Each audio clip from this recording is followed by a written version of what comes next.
शिवजयंती उत्सवाप्रित्यर्थ आज छावा ह्या चित्रपट दाखवण्याचा एक प्रायोजन संस्थेनं अत्यंत स्तुत्य उपक्रम असा इथं आज संपन्न होत आहे. आणि अशा त्या पार्श्वभूमीवर या व्यासपीठावर माझ्या सोबत उपस्थित आहेत स्वप्नीलजी, प्राजक्ताताई, त्याचप्रमाणे आमचे जवळचे मित्र प्रशांत नाईक, पंचसदस्य, बाकीचे सर्व ह्या ट्रस्टकडे जुळलेले सर्व दाते आणि ज्यांचा या ट्रस्टसाठी या मुलांना इथं आज चित्रपट पाहण्यासाठी जो खर्च ज्याने उडवलेला आहे ते सगळ्या दात्यांना मी पहिल्यांदा आभार व्यक्त करतोय. कारण ही निराधार मुलं आहेत आणि प्रत्येकाचं त्यांना आधार देणं हे आमचं प्रत्येकाचं कर्तव्य आहे. छावा चित्रपट, मी चित्रपटाविषयी नाही बोलणार. चित्रपट काय आहे तो चित्रपट पाहिल्यानंतर तुम्हाला अनुभवायला मिळणार आहे. छत्रपती शिवाजी महाराज यांनी स्वराज्याचं स्वप्न साध्यात उतरवलं. मासाहेब जिजाऊ यांनी हे स्वराज्याचं देखणं स्वप्न पाहिलं आणि ह्या स्वराज्याचे संकल्पक म्हणजे शहाजीराजे भोसले. आणि ज्या स्वराज्य ज्या माणसानं आपल्या खांद्यावर पिल्लं ते छत्रपती संभाजी महाराज. या सर्व महामानवांना माझा अभिवादन. छत्रपती संभाजी महाराज यांची यशोगाथा जर आपण पाहिली तर मोडणार पण वाकणार नाही. ह्या ओळीचा प्रत्येकाने आपला बाण, आपला ताठ, कणा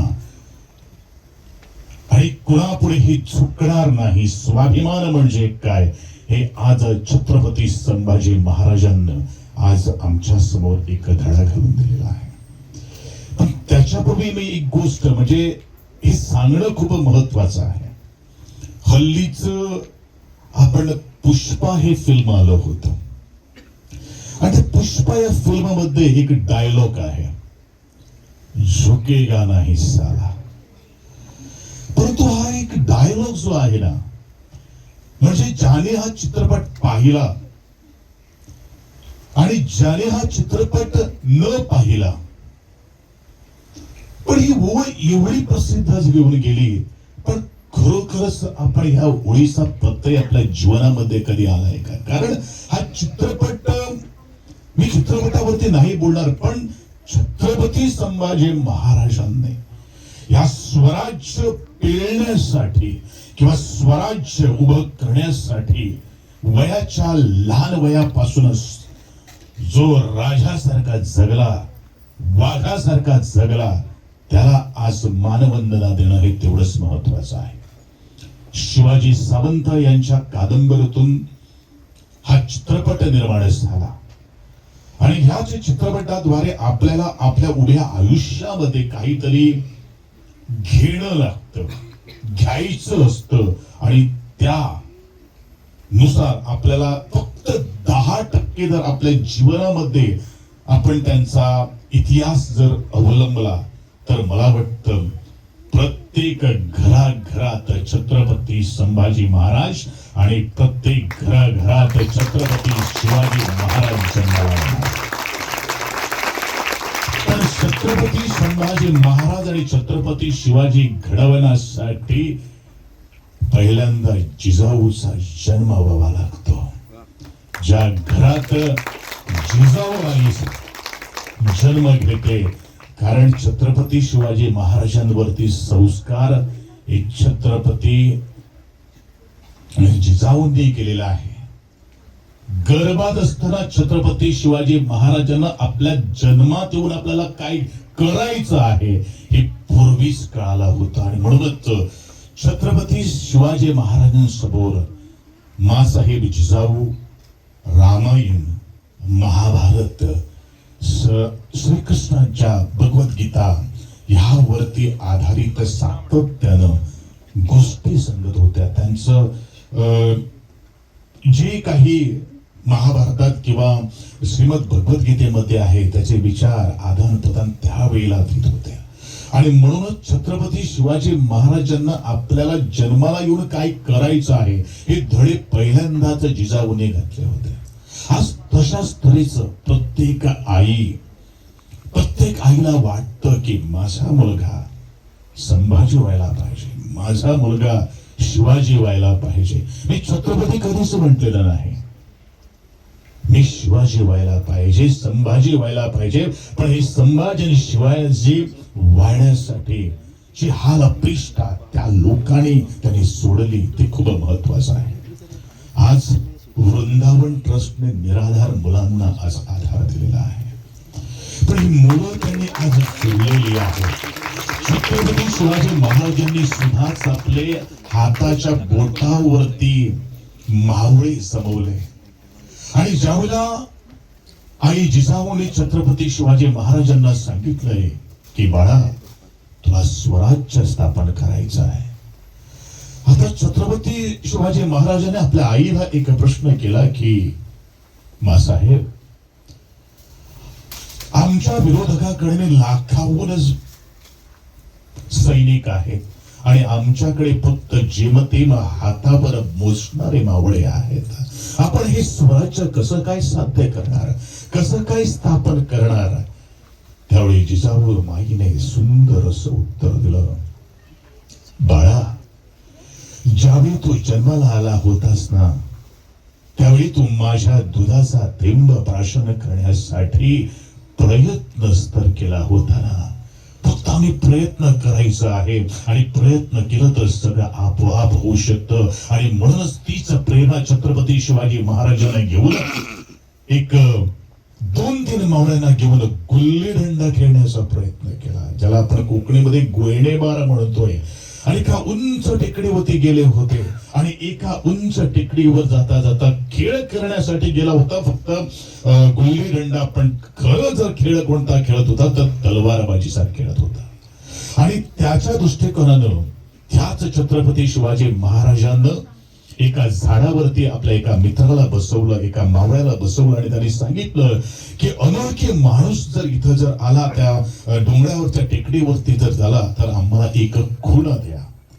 आणि एक असाच एक मावळा आला तिथं, एक अवघा 15-16 वर्षांचा मुलगा आला आणि त्याने सांगितलंय की धप्प करून झाडावर बसणारा मुलगा खाली उतरला आणि त्याला अटकलं. अरे काय करतो, कुठे जातो, मला महाराजांना भेटायला असं त्याने सांगितलंय. तो कशासाठी? महाराजांना ऐकलंय आणि महाराजांनी सांगितलं ते आपल्या मित्राला की त्याला सोड म्हणून. तो मुलगा म्हणाला की महाराज मला पण तुमच्या खेळात सामील होऊन घ्या ना.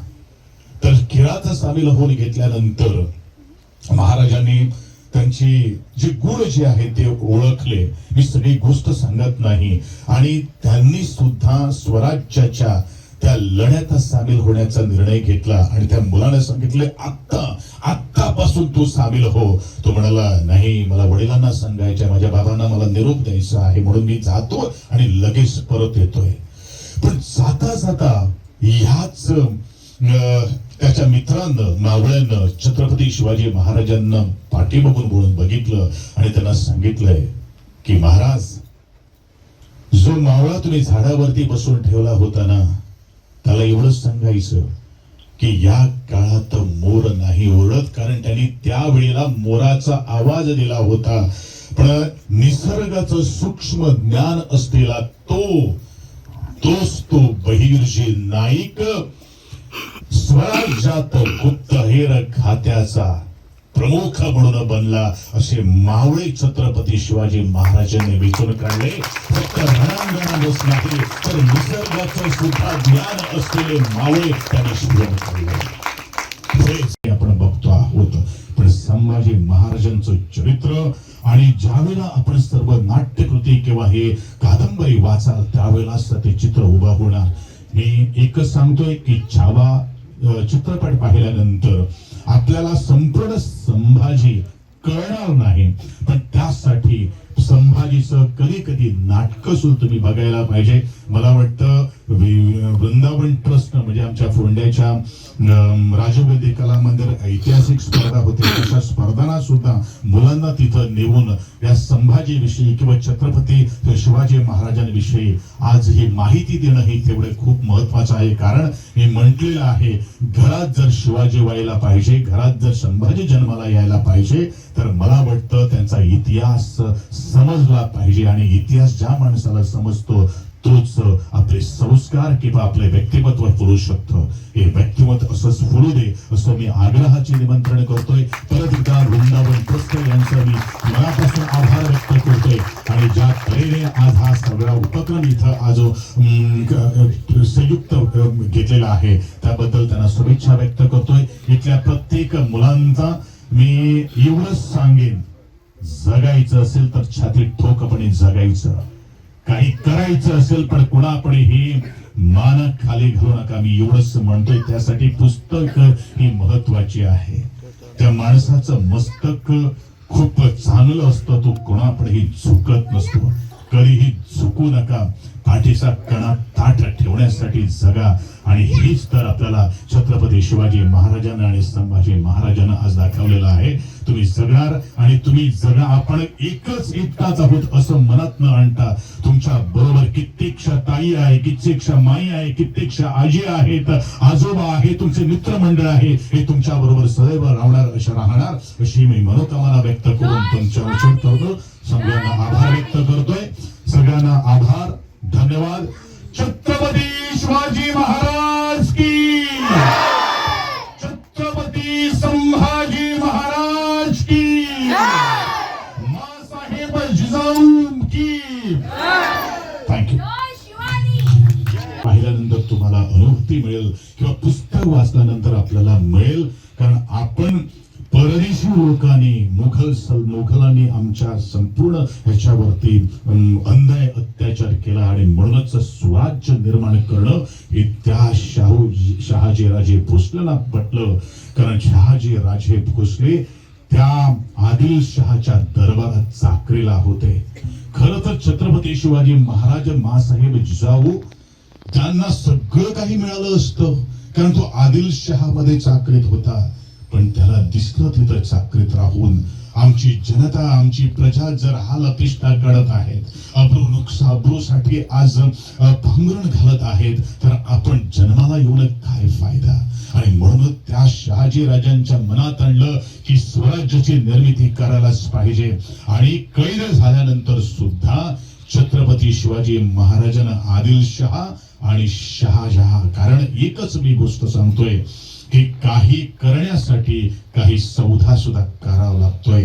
तुम्हाला एवढं सुद्धा माहित आहे की मिर्झा राजे जयसिंग याने तह ज्या वेळेला केला त्यावेळी छत्रपती शिवाजी महाराजांना 23 किल्ले द्यावे लागले. पण छत्रपती शिवाजी महाराज डोक्यावर हात ठेवून नाही राहिलाय. आपली उपस्थित आहे सगळ्यांच्या मनापासून आभार. की आपण जे आम्हाला सर्व महत्त्वाचं मार्गदर्शन केलं ते शब्द आमच्यासाठी खूप महत्त्वाची दिशा होती. आणि असेच आम्ही तुमच्या सर्वांच्या मनापासून आभार आहोत. हीच मनापासून. Subscribe Prudent social media channel and press bell icon for latest notifications.